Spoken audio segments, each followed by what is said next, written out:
Fanatical Prospecting. We are into chapter 14, Message Matters.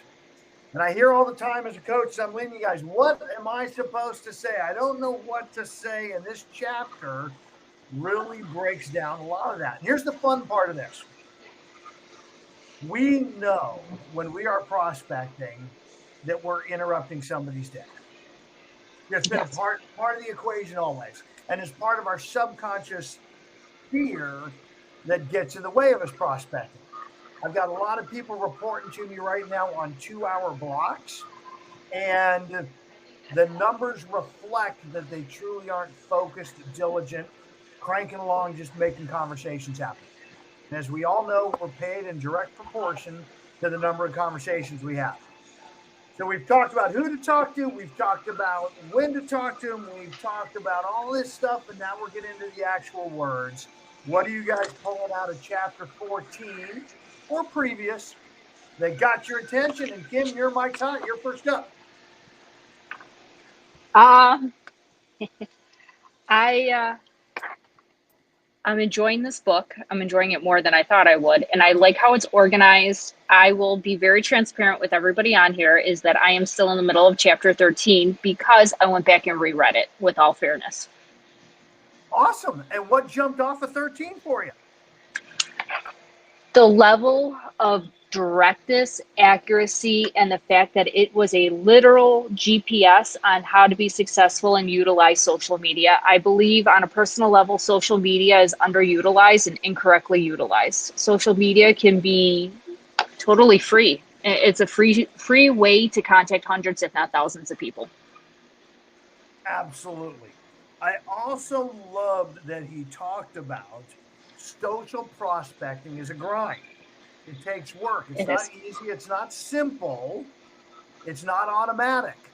So you've actually got to build a plan, execute the plan. And I also like how early in the chapter he says, and this happens outside of the golden hours. Mm-hmm. The conversations, the prospecting is still the most important. You're going to be prospecting focused, social media enhanced. So now when you're having conversations, they're more successful. People build familiarity through that other channel. Celeste, what do you got?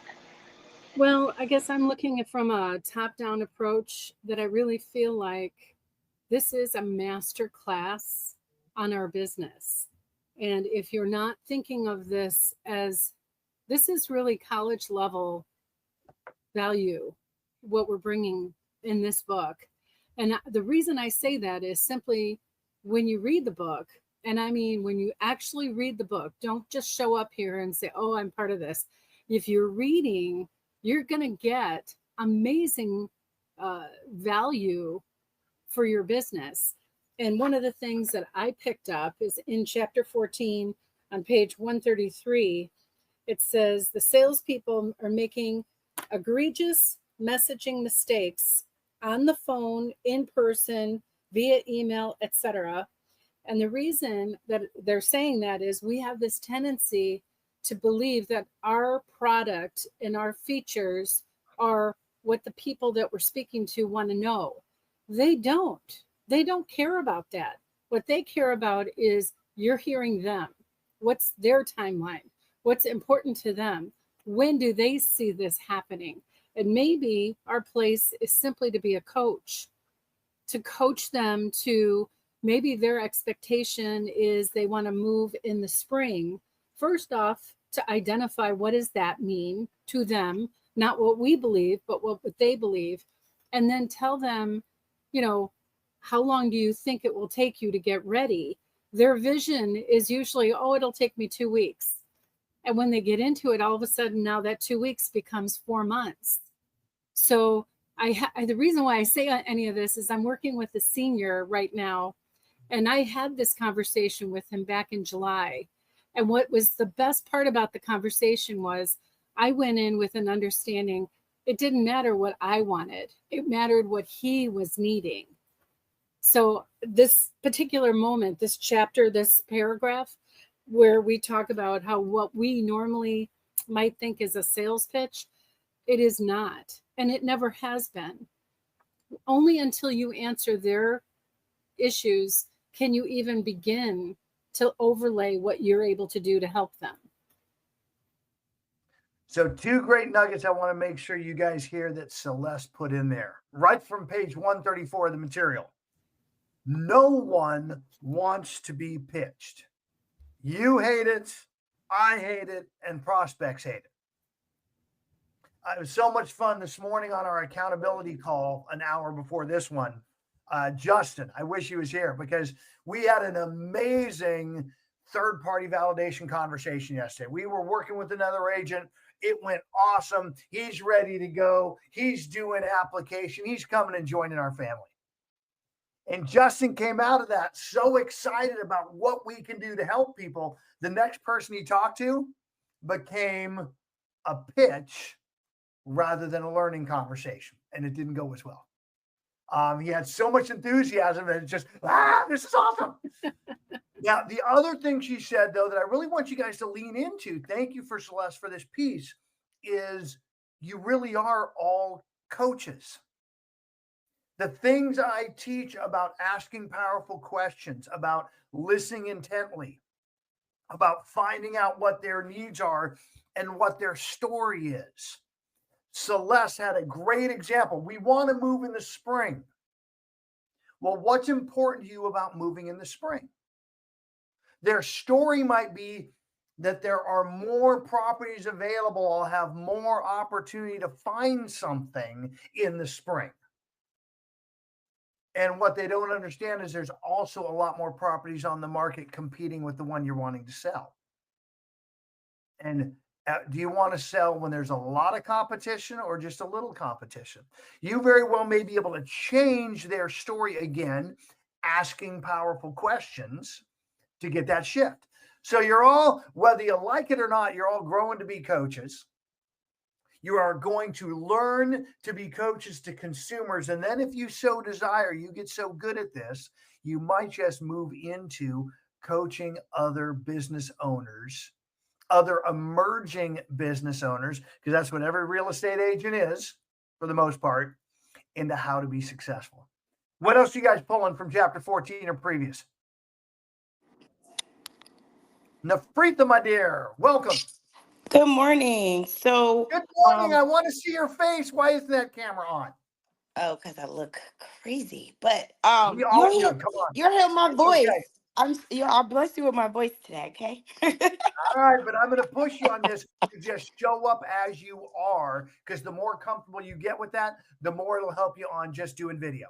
Anyway, go for it, my dear. Thanks for that.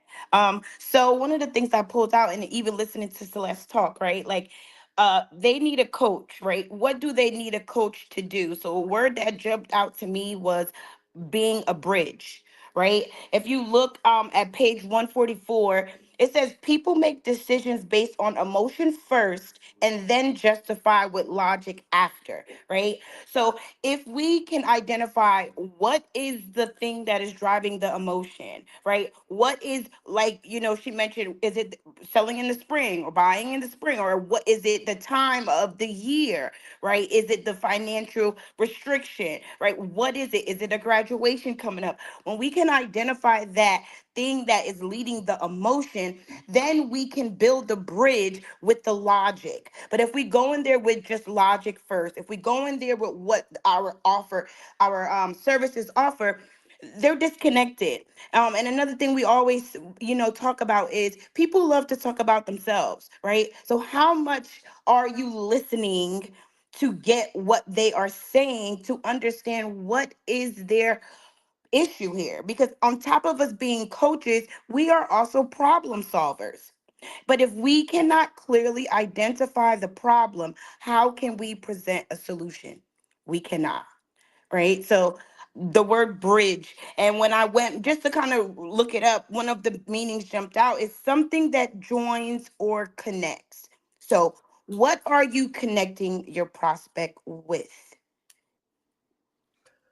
Well, what a great opening nugget on logic makes them think, emotion makes them act.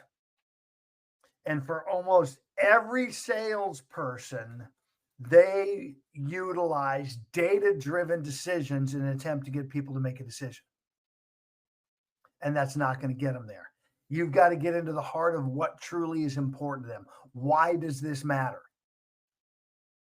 Whether it's a move, whether it is changing their business platform, you've got to get to what's important to them. And only if what you offer solves that problem and they can feel it viscerally, are they going to make a decision and make the move, make the change. By the way, other key component of this is that DISC profile, leaning into working on understanding how their natural tendency to communicate and connect is. Because when you know that, you can also not only get to the emotion, you can get there a lot quicker doing it in the way that they speak. Josh, my friend, I see your mic's out. What do you got, brother? It's funny, and Nefrita mentioned it also to a certain extent. You read enough of these books, you are going to get two different sides of the argument. So when we read 7 Triggers to Yes, that author completely disagreed with what Nefrita just said as far as logic versus emotions on the decision-making process. We read exactly what to say, and we've read a couple books that talk about scripts.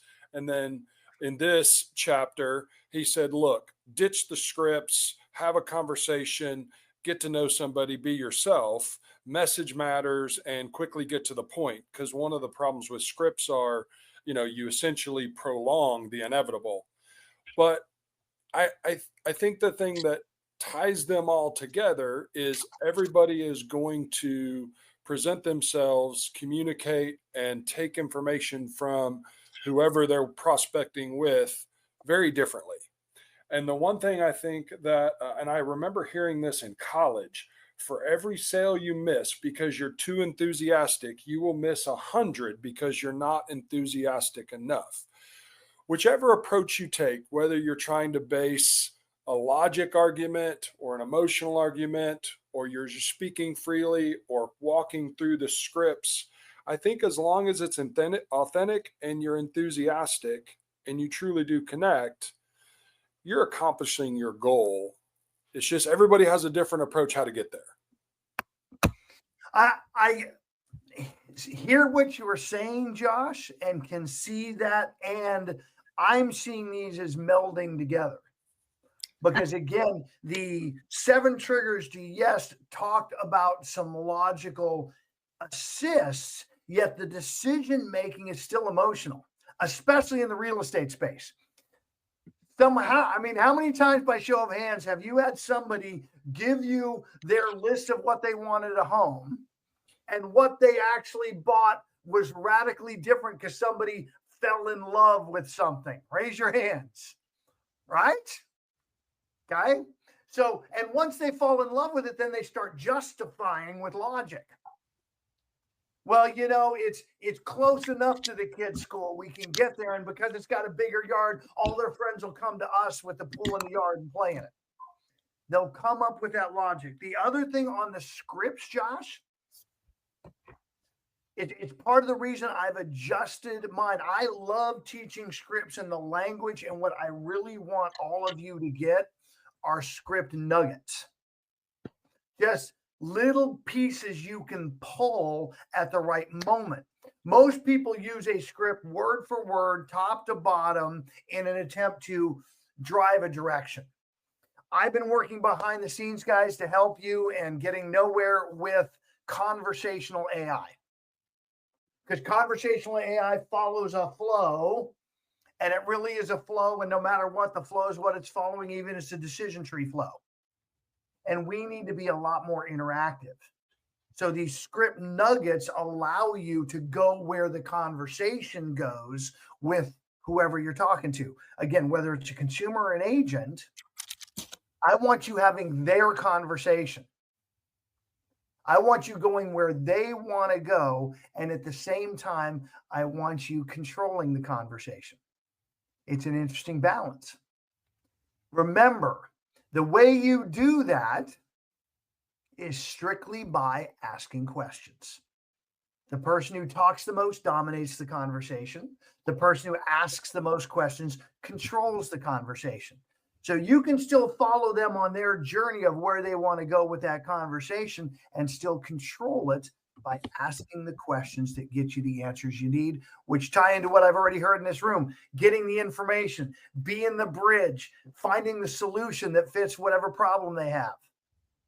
You're going to uncover all of that with questions. Miss Carrie, you're next up, and then I see Nafrita has more.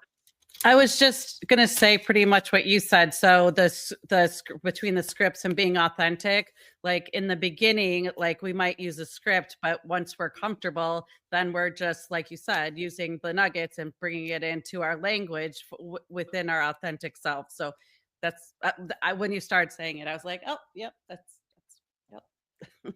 Perfect. But here's the key for me. What does it start with, Carrie? You said a very important part. What does that process start with? The habit? Is that what you're talking about? Well, you talked about using the scripts. Yeah, using the scripts and doing it first and making it, getting comfortable, habit, authentic self, right? So rather than resisting the stuff that we attempt to teach you on the language, use it over and over and over, and all of a sudden it'll become yours. Love that. Nafrita, you're up. So as I listen to you guys talk, even Josh kind of insinuated and mentioned something about being direct, and I hear you talking about asking the right questions, and Carrie, you're talking about scripts, right? And one of the things that they actually talked about is asking for what you want, right? And I know that even with myself at times, right? We're pussyfooting around what we want, right? We're going around the bush and we're taking them around and around on a roller coaster, but that's not really what they want. They want a direct solution. And so I have to sit back and ask myself, am I asking directly for what I want? Right? It reminded me of the other chapter where in the beginning where it talks about setting an appointment. Many times we assume we have an appointment because someone said, all right, fine, you can call me back tomorrow. But did they give us a concrete time? Did they give us a set date? Did they put us on their calendar? So then I have to remind myself, am I asking for what I want? So I'm asking you guys, are you asking for what you want? Well, and yes, it goes back to the appointments, which we talked about in an earlier chapter. Chapter 12 on the law of familiarity, it talked about getting referrals. You're highest and you should be getting referrals. And so there's 2 steps to it. Number 1, give a legendary customer experience. And then number 2, ask. And he was in front of a room of legendary customer service people, and he asked great questions like, how many of you asked for at least 1 referral in the last week? And not a single hand went up. How about the last month? Again, no hands. How about the last quarter? And 1 hand went up. Are you asking every time you are working with a consumer and they are having a great experience? Are you asking again who in their world should also benefit from your help? Who do you know that I could serve? Who else do you know who's even considering of buying, selling, or investing anytime in the next 12 months that I should be talking to? Ask the questions, Ryan. I'm going to call you Road Noise Ryan today, buddy. What do you got? So to kind of piggyback on that referral side of stuff, if you like, I've kind of diversified a little bit. So it's like, you know, like, hey, I know you know other agents. Are they struggling? You know, like if you like the experience that I gave, you know, if you know other agents, let them come over and I'll teach them. Or it's like, oh, did you know that we do residential? Do you know that we do commercial? Do you know that we do business brokering? All of those things.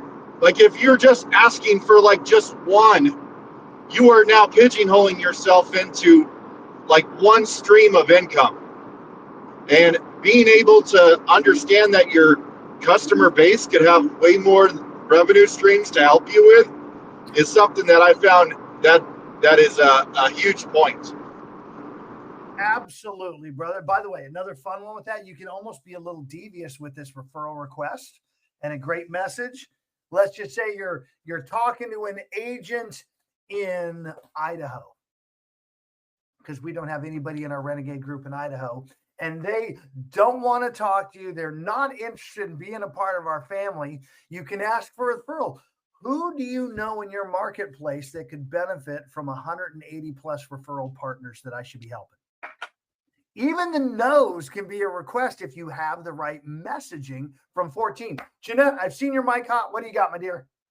I just want to bring in for some role playing as well. Yesterday, for those on Workplace, look up Renee Funk and listen to her. She just did a phenomenal job of using exactly what to say. She's been teaching that. She made that one of her expertises. So she teaches that, and she's on there regularly, and asking for what you want. She went through the oh, thank you. My friend is a realtor. So she went through that in such a way. And the next thing I know, she said, she went through, well, that's great. What is your experience? And tell me more about that. And I said, and it's wonderful too. The good news is we also work with family and friends. And since I know that having a professional is important to you, that you also we pay referral fees, and that way you get to have a professional, but it also benefits your family. Now, wouldn't that be working well for you? So you get the best of both worlds.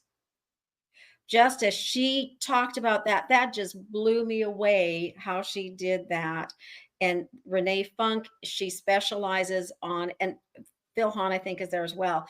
So I don't want to take anybody away from here, but she does that, and it was phenomenal. Can always learn great script nuggets everywhere.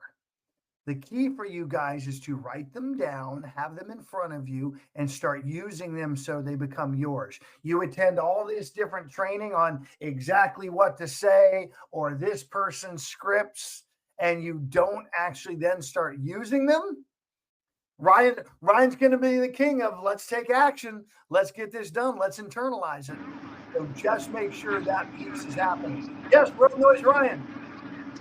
Hey, one thing I'm going to challenge everybody is like every meeting that we have, what are you guys taking away? Like I really truly care about what you guys are actually learning from these things and how you're going to apply it to your business. And like, because to me it doesn't. If I'm just listening to this and I don't write it down, or if I don't say it in the group, then I don't feel like I'm taking something away from that day. And I want to take something away every day. So what are you guys taking away from today's conversation? Or the book. What do you guys have?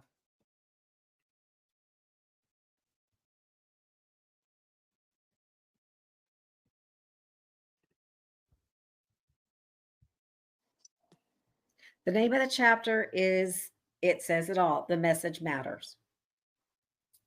And so just keep thinking about our message and keep being here. So we're talking about these things. How many would have thought about this if we hadn't been here today? How many would have read this chapter if we hadn't been here today? So who needs to be here, and how do we get our messages better? We can't afford to not be here. So here's one of the nuggets that I wanted to make sure got in from this chapter, because we're talking about what to say. And as many of you have picked up from me before, 55% of your communication success is body language. 38% is how you say it, tonality, rate of speech, volume.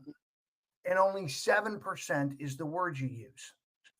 And you put all this focus in on the words you use and not working on the other pieces. So on page 135, confidence and enthusiasm are the two most powerful and persuasive nonverbal messages you send to prospects.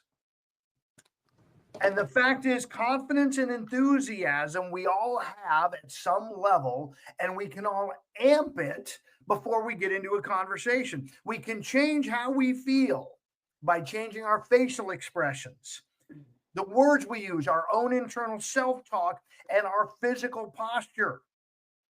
In other words, what is happening on the inside manifests itself on the outside and manifest in your language. By the way, this is not just a psychological response, it's physiological. Research is showing that when you do this, your cortisol and testosterone levels go up. Your body automatically kicks in to do this work, to have this battle, if you will. But you've got to put in the physical effort to change your state. That's really what he's talking about.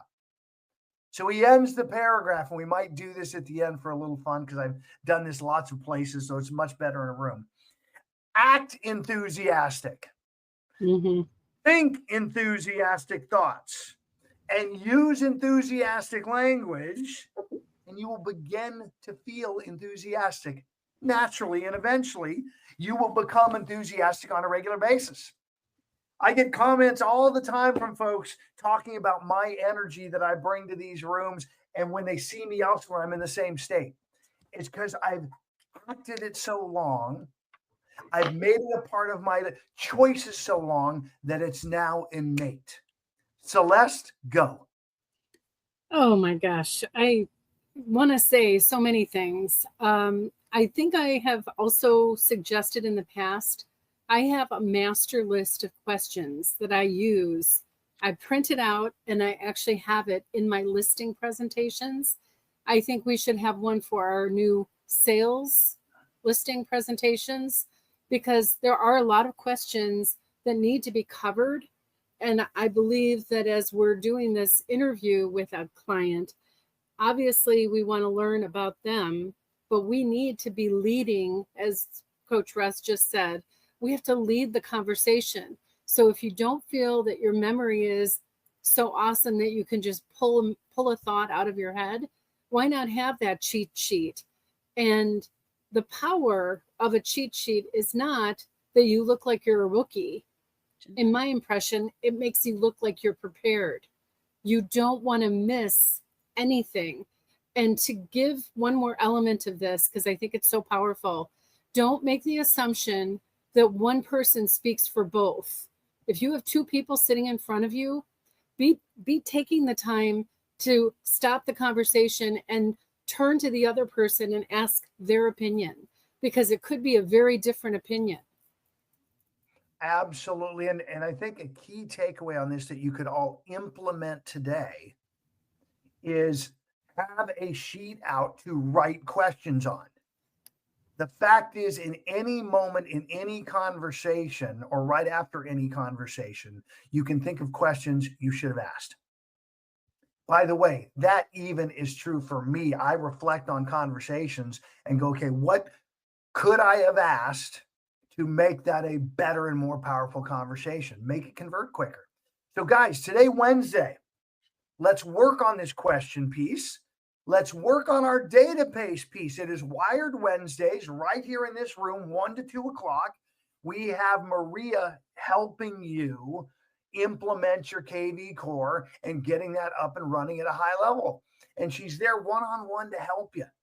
So if you're the only one in there, man, you get a full hour of just one-on-one help with KV core, and you can accelerate it quick. And then 2 to 5, 3 power hours that you can plug into to start implementing these conversations we're having.